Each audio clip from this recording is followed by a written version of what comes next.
Cool, are ready for the next time, ladies and gentlemen? Hey! Start the clapping, start the whipping, start the cheering.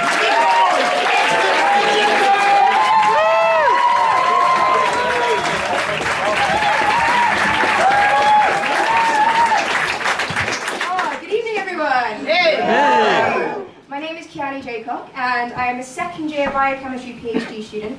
And this is actually the second time I've participated in Bride Club. Now, I'm sure you're all wondering why I chose to do stand-up comedy again, because you'll quickly realise it's not really one of my strong points. But I think I can explain it. So I feel a bit like a mother after she's given birth to her first child. Stay with me. After a while, you start to wonder whether the experience was as bad as you remember it being. You start to think to yourself, was it really that bad? So you sign up again, and you write the set, and you go through the training, or the pregnancy in this analogy, and before you know it, it's D-Day. You're stood on a stage performing one of life's greatest miracles, and you think to yourself, fucked it. It's exactly as bad as I remember. In fact, it's probably worse, because this time I knew what I was getting myself into. But I'm hoping the next 6 minutes are going to go smoothly. So I want to talk about some of the things that have changed in my life since I last participated, almost a year ago to the day.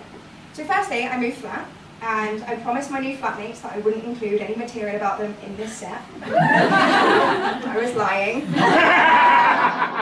I'm sorry. I want to talk about them because I had the privilege of living with two incredible female scientists, and they're an inspiration to me every day. In as much that they're both having an equally shit time with their PhDs.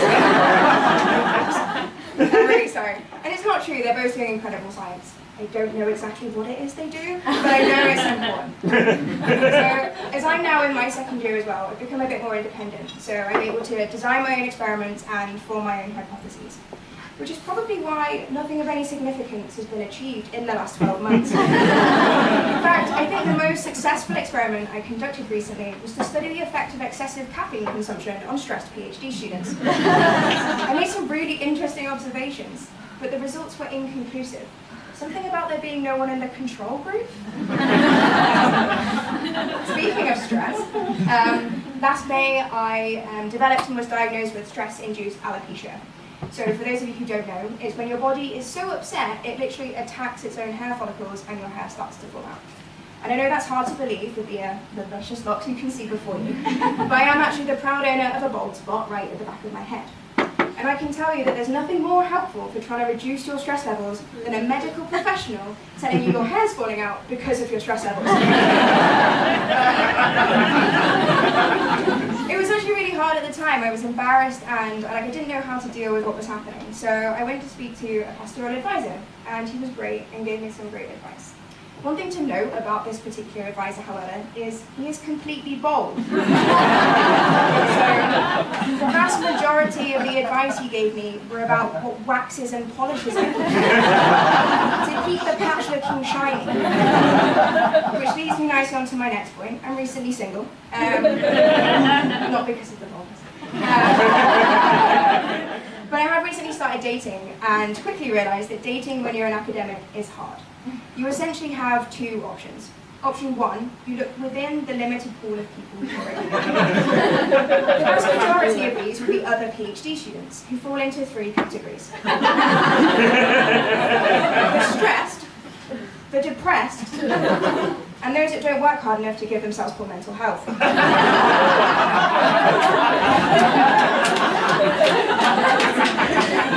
You can always identify these ones because they have a full head of hair. So you probably do know people outside of that, but this is your primary network. And so, option two, you use dating apps. There's literally no other choice. Academics just don't have the time to meet potential partners in the same way that ordinary folk do. And scientists definitely don't have the self-esteem to walk up to strangers in bars and strike up conversations. You're more likely to find me talking to a sexy-looking bit of lab equipment than you are to a You have a very small set of social skills. But apparently we're also crap at using the apps as well, and I think I've realised why. We treat dating like it's networking, and we use Tinder like it's LinkedIn. So instead of a bio reading, I like long walks on the beach, it would say, I like long walks to other people's labs to use bits of equipment my lab can't afford.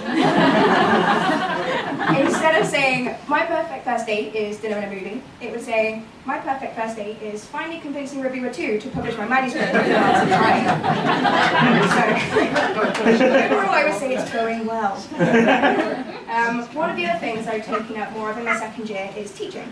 So I've even taken a course and I've become an associate fellow of the Higher Education Academy. I thought I was doing it so I could develop and improve my skills as a teacher, but I was actually just doing it to put something on my CV. But I want to tell you a story about something that happened to me whilst I was demonstrating a lab session for first year chemistry undergraduates. So one of my students was about to pour acid into a burette. And a burette is just a long, thin glass tube with a tap at the bottom. When the tap is open, liquid flows through, and when the tap is closed, the flow of liquid stops. And her tap was open, so acid was about to go all over the lab bench. So I run over and stop her, and I ask, what position is your burette in? There are only 2 answers to this question, open and closed. She looked at the burette, looked at her lab partner, and then looked at me. Looked back at the burette, back to her lab partner, and then back to me, and with complete sincerity said, erect. They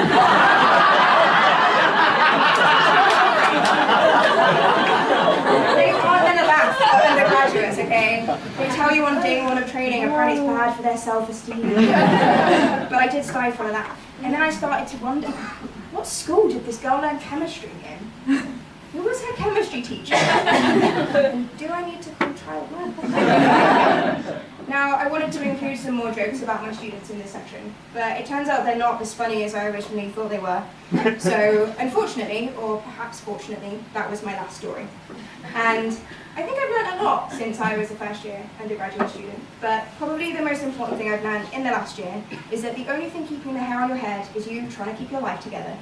So, good luck, and thank you very much.